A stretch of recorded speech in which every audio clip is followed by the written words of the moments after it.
It was great. And AD, obviously you're partnering with Mobile One, and I'm gonna definitely get to that. So Yeah. I want to leave you out on that. But when you're talking about the bubble and what you did, man, you had some extraordinary games, man. The buzzer beater against Denver sticks out, one of the biggest shots there in that time. I wish for you that you would have been able to experience, just the fans being there and doing it right there. But what has it been like just coming off of that title run, coming outside the bubble, no championship parade, you're not being able to really fully engulf yourself in the celebration. What has that been like for you? It sucks, man. You wish you can celebrate with the fans, had a parade. Obviously you look forward to a parade. That's when you really get a chance to celebrate with the fans. And like you say, shots like, big time shot like the buzzer beater and, guys where we win a championship and usually, we right there in Staples and the fans are cheering us on. But I mean, you just think about this time, times we're in right now. And no matter what, we still able to get the job done, still become champions. But it definitely been more sweeter if we were able to have Laker Nation right there alongside us for sure. Hey, is there any other way, like any creative ways that you think can be done to kind of like take the place of a parade? Is there anything you guys have discussed? I don't know. I mean, there's nothing you can do, especially with the spread of COVID. So I think that's the main thing. Well, that's the only reason, why. So if we can come up with a creative way or something like that to kind of involve the fans where they're outside. I mean, you can't trust everyone to wear a mask, Yeah. and even then, with such a crowd like that, I don't think it was, stop the spread of COVID. So I think, we should come up with a creative way to try to figure out how we can involve the fans and have a parade, sort of thing to do it. But I mean, I guess we'll just have to, just see how it plays out. Especially with the Dodgers winning too, Yeah, no doubt. That's a historic time in LA. So you would like to see if there could be something that could be done before the season starts. For sure. Absolutely. So you getting back, obviously the championship is there, and I was in there 106 days, AD, and I was pulling for you guys to start back in January, and I wouldn't have been mad if it started back in March. So with it just being a quick turnaround, being that it's going to be December 22nd now, and you guys have to report to camp December 1st, was that something you were surprised by, such a quick turnaround? I was surprised. I think a lot of guys were surprised, but we feel like that's kind of what the league already had in place. It was just, it was surprising to us because it's something that was never talked about. Even Adam came out and said it would be very unlikely to start on Christmas, probably something around January. So when the December 1st thing even came out, hit the media, and then they came and talked to us about it, it was just very surprising seeing that, when training camp starts, we'd only had about 6 weeks. It's unfortunate, but hey, got to get back to it. There's nothing we can do about it. Okay. Now I want to ask about it's the off season. It's a funny time to be the off season, but it still is the off season for the NBA right now. And last off season, like your name was the biggest name. Like you were the talk. Everything was driven by you. Once you fell off, once your situation fell in place, it was everybody else. So now, right now, this offseason, it's a couple guys out there that people are talking about. You're talking about James Harden, Russell Westbrook with Houston. Things are floating around with that. What as a guy now who's a champion, and you've gotten past those days of right. Falling and maybe looking at other alternatives.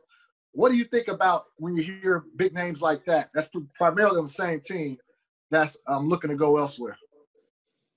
I think those guys just want to win.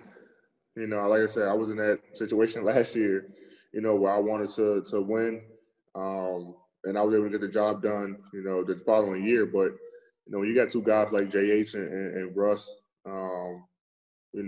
two guys who made a ton of money, who now looking to win, Like I want to win, and not saying they didn't want to win before, but Russ, been there, 1 year. James been there, 8 years, 6 years, 7 years, something like that. So and then win. So now he's looking, if it's true, I'm not sure. I haven't talked to any of them or don't know, but if it's true, they're both looking, looking to move forward and try to compete for a championship. Because at the end of the day, you come to this league, to make a ton of money, but you want to win. You want to be a champion. You want to have that feeling. So, like I said, those guys are probably in that stage right now where they want to compete for a championship. Now, AD, there's always going to be times and periods where guys want to make a move, and that move might not be popular by the fans.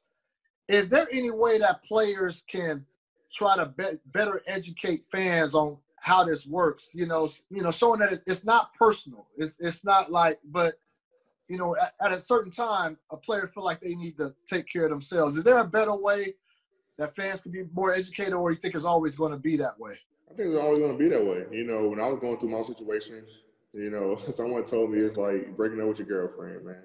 You've been in with your relationship with your girlfriend for a long time, and obviously they're going to be upset. They're going to be upset. It's emotions tied to it, feelings tied to it, and they're going to be upset. And then after a while, they'll get over it and move on. But I think it's just unfortunate that when the team wants to trade a player, it's always business.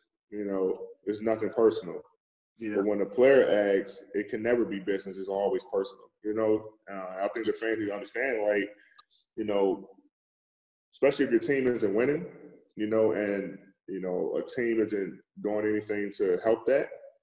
Or maybe they are. Maybe their team is doing something to help that, but it's just not working out. You just can't win. It's probably time to move on and try something new.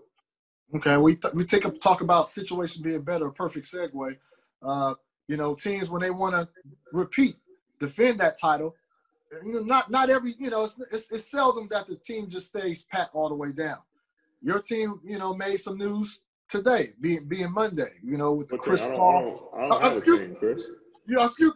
Oh, well, I haven't got to that yet, AD. I haven't got to that. You getting ahead of me.